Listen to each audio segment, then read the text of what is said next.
Hello everyone, welcome to my channel. अगर आप मेरे रेगुलर व्यूअर हैं तो आपको पता है कि मैं टेंस का एक सीरीज बना रहा हूं। इस सीरीज में मैं पहले ही 3 वीडियो ऑलरेडी बना दिया है, जिसमें से एक है what is tense, then what is past tense and what is present tense. ये 3 वीडियो मैंने ऑलरेडी बना दिया है। ठीक है, आज हम बात करेंगे फ्यूचर टेंस के बारे में।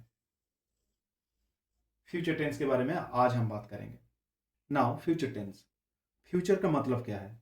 फ्यूचर का मतलब होता है जो समय आने वाला है या फिर आने वाला कल, है ना। फ्यूचर टेंस को हम फोर पार्ट्स में फ्यूचर टेंस को हम 4 पार्ट्स में डिवाइड कर सकते हैं। जैसे कि 4 पार्ट्स में डिवाइड कर सकते हैं, जैसे कि simple future, future continuous, future perfect and then future perfect continuous. मुझे पता है नाम बहुत मतलब ट्रिकी है। जब मैं एक स्टूडेंट था, जब मैं इन सब नामों के बारे में सुनता था टीचर से, तो हर एक चीज मेरे सर के ऊपर से जाता था। तो इसलिए मैं बोल रहा हूँ अभी, नाम देख के बिल्कुल डरना मत। बहुत ही आसान है, बहुत ही सिंपल है। अगर आप एक बार समझ जाओगे तो जिंदगी में कभी भी नहीं भूलोगे। हम एक एक करके समझेंगे हर एक पार्ट को। ठीक है।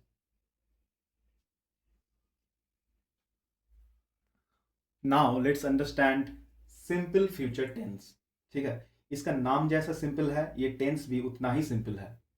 यू नो, फ्यूचर टेंस का जो पार्ट्स होता है ना, जो 4 पार्ट्स होता है, उनमें से सबसे सिंपल अगर कोई पार्ट है तो यही है। जैसे कि इसका नाम है, इसका काम भी उतना ही सिंपल है। सो हर एक पार्ट को समझने के लिए 3 चीज समझना सबसे ज्यादा इंपॉर्टेंट है। जैसे कि वन इज यूज, मतलब हम कहाँ पे यूज कर सकते हैं। दूसरा है उसका स्ट्रक्चर।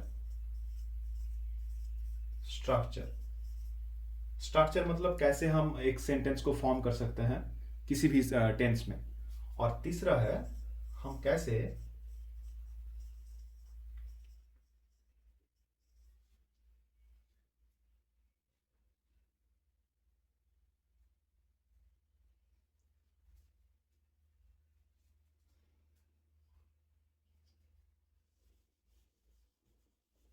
और तीसरा है और तीसरा है और तीसरा है हम कैसे उस सेंटेंस को नेगेटिव या फिर interrogative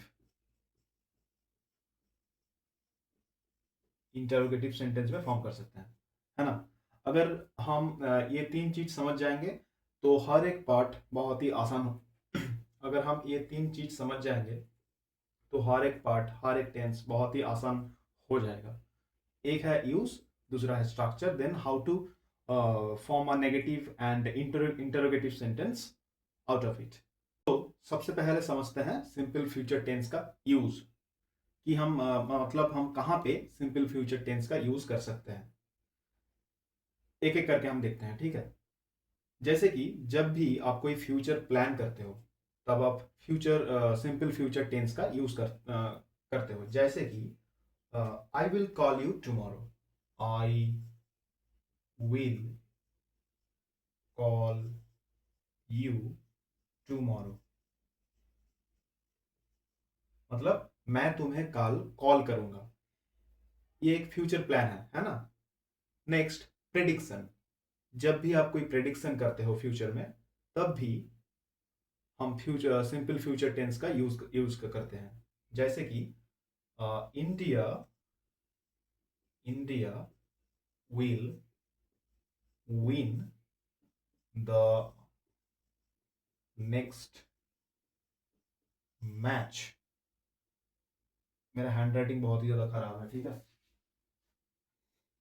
sorry for my hand writing guys. India will win the next match, है ना। ये एक प्रिडिक्शन है। जैसे कि आप देख सकते हो, India will win the next match, मतलब ये अगला जो मैच है उसमें इंडिया जीतेगा। तीसरा है प्रॉमिस। जब भी हम कोई प्रॉमिस करते हैं, जैसे कि I will help you, I will help you, ये एक प्रॉमिस है ना, मैं तुम्हें हेल्प करूंगा। तो जब भी हम कोई प्रॉमिस करते हैं तब भी हम सिंपल फ्यूचर टेंस का यूज करते हैं। चौथा है instant decision. Means your phone is ringing and you say I will answer it. I will answer it, right? So it is a instant decision. तो जब भी हम इन चीजों के बारे में बात करते हैं फ्यूचर में, तो हम सिंपल फ्यूचर टेंस का यूज करते हैं। Future plan, prediction, promise and instant decision. Now let's understand the structure of simple future tense. जैसे कि मैंने बताया, स्ट्रक्चर समझना सबसे ज़्यादा इंपॉर्टेंट है। अगर आप एक बार स्ट्रक्चर समझ जाओगे तो आप किसी भी टेंस पर किसी भी टेंस में आप सेंटेंस को फॉर्म कर सकते हो, है ना। तो सिंपल फ्यूचर टेंस का स्ट्रक्चर होता है बहुत ही सिंपल है। जैसे कि सबसे पहले आता है सब्जेक्ट, सब्जेक्ट, फिर आता है विल, फिर आता है V1। V1 means the base form, base form of the verb, है ना। जैसे कि I will, I will eat, I will ईट, इसका मतलब क्या है? मैं खाऊंगा। मैं ये नहीं बोल रहा हूं कि मैं खा चुका हूं। ये भी ये भी नहीं बोल रहा हूं कि मैं खा रहा हूं। मैं बोल रहा हूं कि मैं खाऊंगा, आई विल ईट, है ना। यहाँ पे आई क्या है? आई है सब्जेक्ट। विल क्या है? विल है helping verb, and eat is the base form of the verb। जैसे कि आप स्ट्रक्चर में देख सकते हो, subject plus will, then base form of the verb, I will eat. Now let's take another example.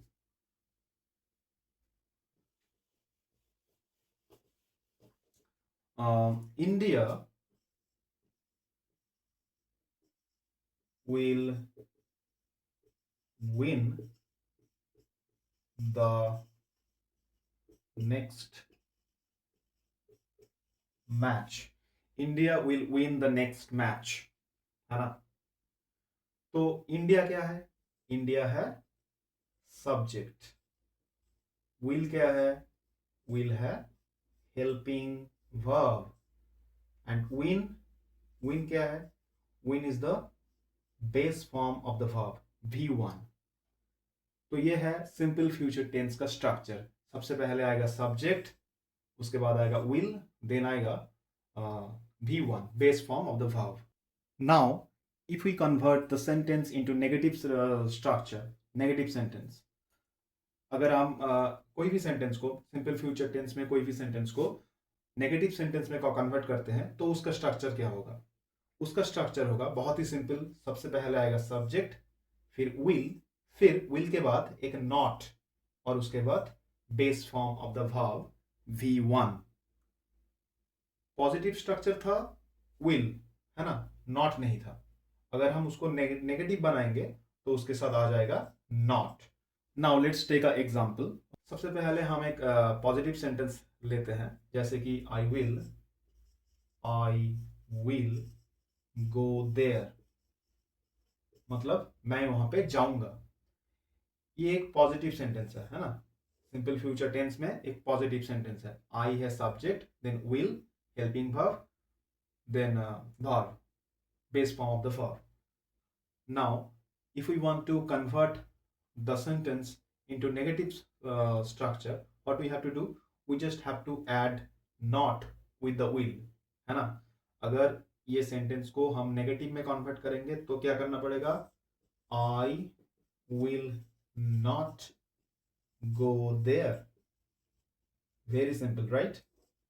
Just add not after will, and that's how we can make a negative structure, negative sentence out of a simple future tense। अभी अगर interrogative structure में, interrogative sentence में convert करना हो तो क्या करना पड़ेगा? बहुत ही आसान है, कुछ नहीं करना पड़ेगा। बस जो विल है ना, उसको सेंटेंस के सबसे पहले in front of the sentence लाना पड़ेगा, फिर वो सेंटेंस नेगेटिव इंटरोगेटिव स्ट्रक्चर में कन्वर्ट हो जाएगा। जैसे कि स्ट्रक्चर क्या होता है? स्ट्रक्चर होता है will plus subject plus V1। Now let's take a example. will sorry will India win the next match? और यहां पे भी स्ट्रक्चर के साथ एक क्वेश्चन मार्क आएगा, है ना। Will India win the next match? क्या इंडिया अगला मैच जीतेगा? ये एक इंटरोगेटिव सेंटेंस है ना। तो हमने क्या किया? हमने कुछ नहीं किया, बस जो विल था उसको सेंटेंस के सबसे पहले लाया। जैसे कि will India win the next match, आप देख ही सकते हो, सबसे पहले आया will, then subject, then base form of the verb. Will is the helping verb, then India is the subject, win is the V1 base form of the verb. So this is the structure to make an interrogative sentence. Now let's understand future continuous tense, the second part of future tense। ठीक है, तो सबसे पहले समझते हैं कि हम कहाँ पे फ्यूचर कॉन्टिन्यूस टेंस को यूज कर सकते हैं। जैसे कि कोई ongoing action in the future, है ना, कोई भी काम जो फ्यूचर में चल रहा है और या फिर चल रहा होगा, फ्यूचर में कोई भी काम चल रहा होगा। जैसे कि एक एग्जांपल लेते हैं, I will be studying at 8 PM। मतलब क्या है? I will be studying at 8 PM means मैं 8 बजे पढ़ रहा हूँगा, है ना। आप किसी को बता रहे हो कि मैं 8 बजे पढ़ रहा हूँगा। नाउ प्लान्ड फ्यूचर एक्शन, मतलब आप पहले से कोई भी प्लान कर चुके हो फ्यूचर के लिए। जैसे कि आई will B meeting her tomorrow. Okay, I will B meeting her tomorrow means मैं कल उससे मिलूंगा। आई will B meeting her tomorrow, it is a planned future action, right. तीसरा क्या है? जब भी आप कोई पोलाइट क्वेश्चन करते हो, polite question, now let's take a example. Will you be coming to will you be coming to the party? To the party, will you be coming to the party? क्या तुम party में आओगे?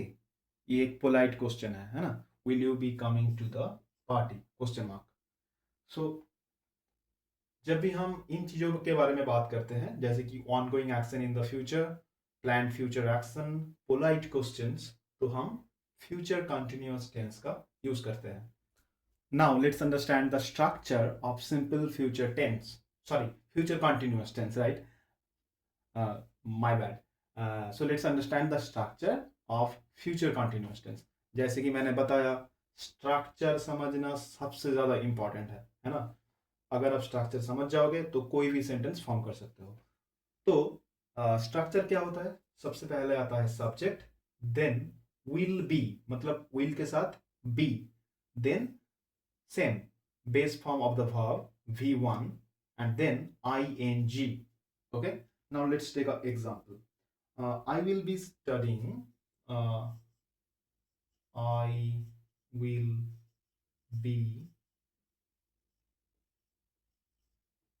studying at 8 PM। I will be studying at 8 PM। now यहाँ पे I क्या है? I है subject, right. will क्या है? will है helping verb, sorry will be पूरा ही है हेल्पिंग वर्ब। देन आता है स्टडिंग, स्टडिंग क्या है? स्टडी प्लस आईएनजी, मतलब base form of the verb V1 plus ING, study plus ING. तो ये है फ्यूचर कंटिन्यूअस टेंस का structure, subject plus will be plus base form of the verb then ING. Now if we want to convert the sentence into negative structure, into negative sentence, अगर future continuous tense में कोई भी sentence को negative sentence में convert करना हो तो क्या करेंगे? उसके लिए उसका स्ट्रक्चर है subject plus will not be.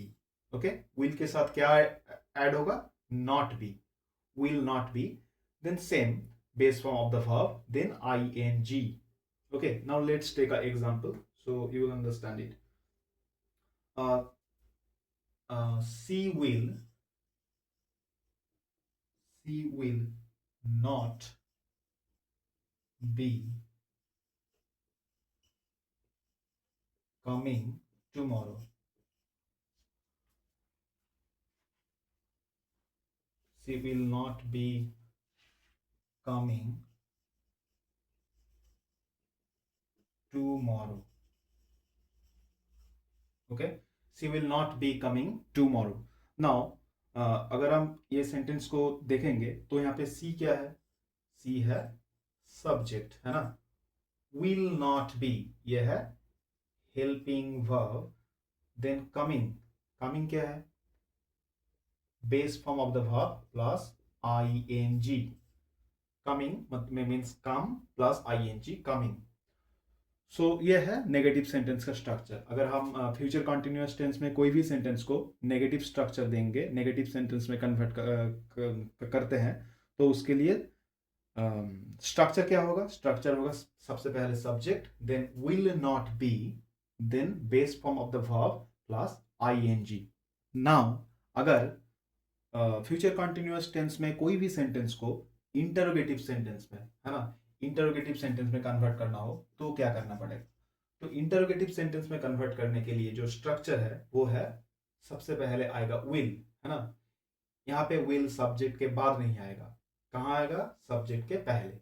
Will plus subject plus be plus V1 means base form of the verb, और उसके साथ ING plus a question mark. Question mark क्यों? क्योंकि ये इंटरोगेटिव सेंटेंस है ना? So now let's take a example like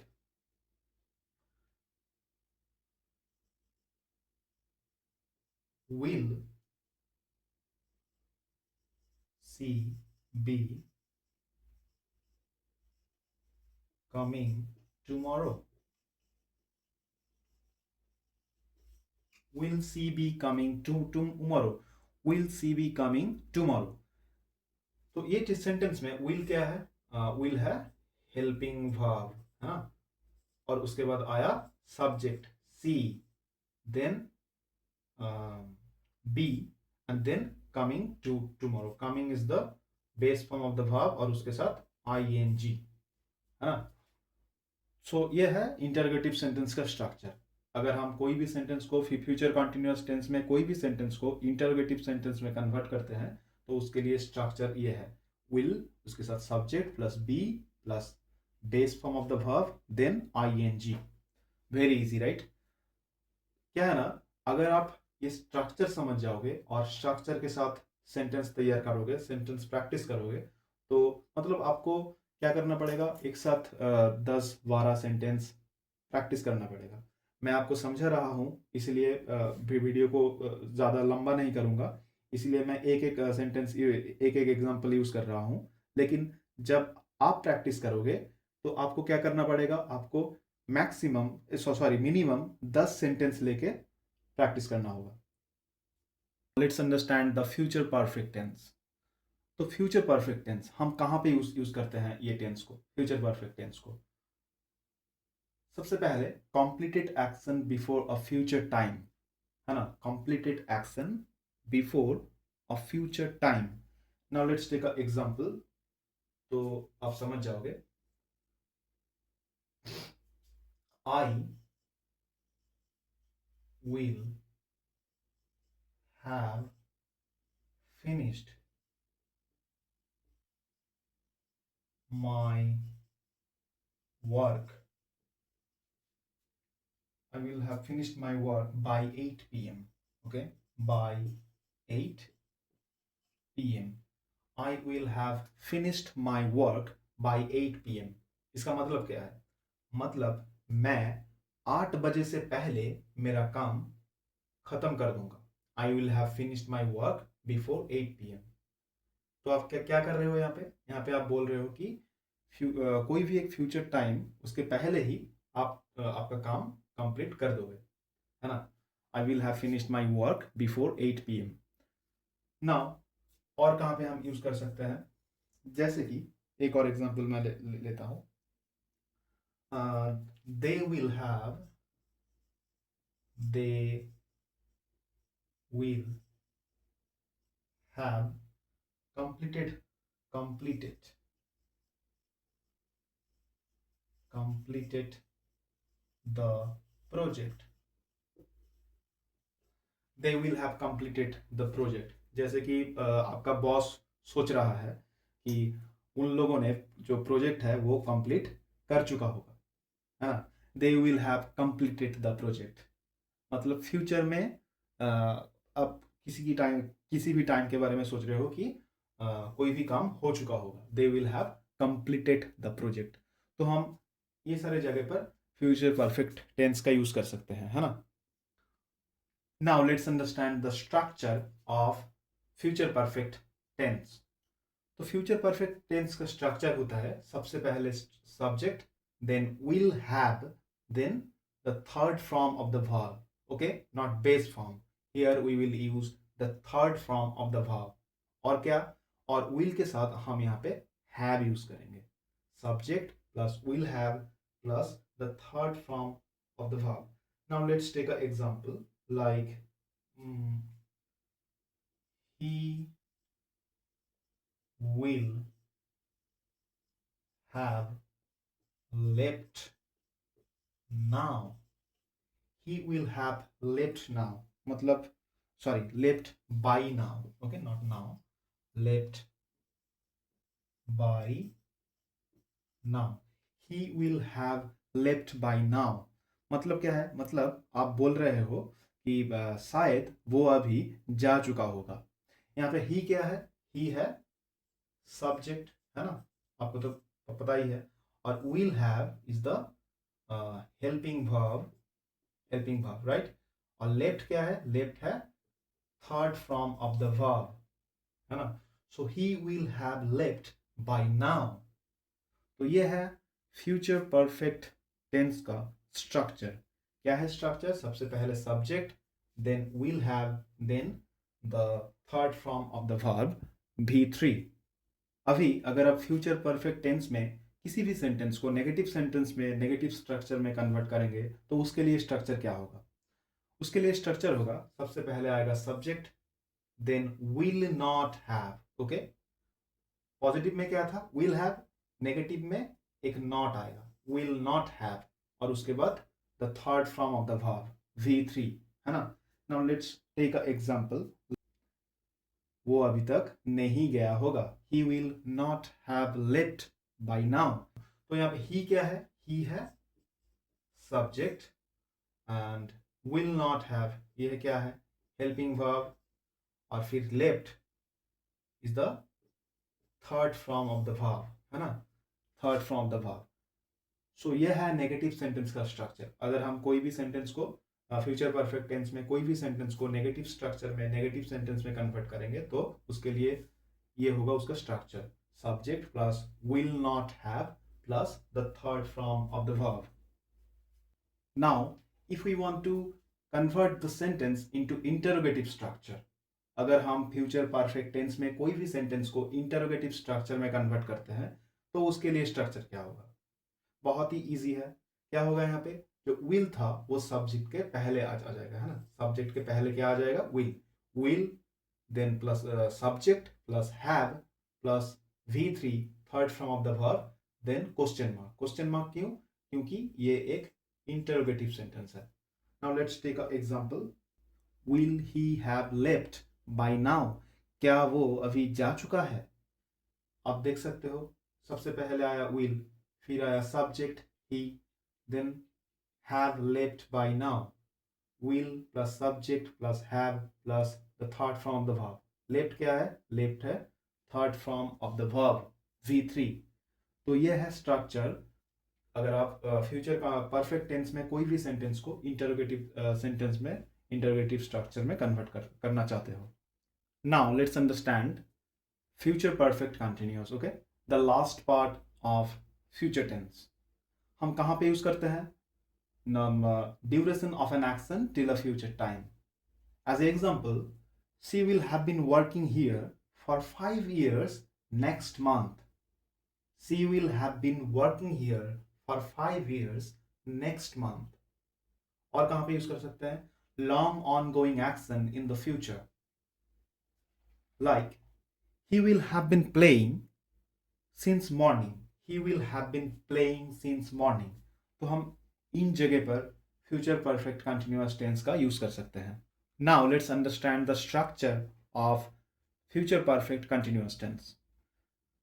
तो future perfect continuous tense का स्ट्रक्चर है, सबसे पहले आएगा सब्जेक्ट, उसके बाद आएगा विल के साथ have been, will have been, और उसके साथ V1 मतलब the base form of the verb, और उसके बाद ING, है ना।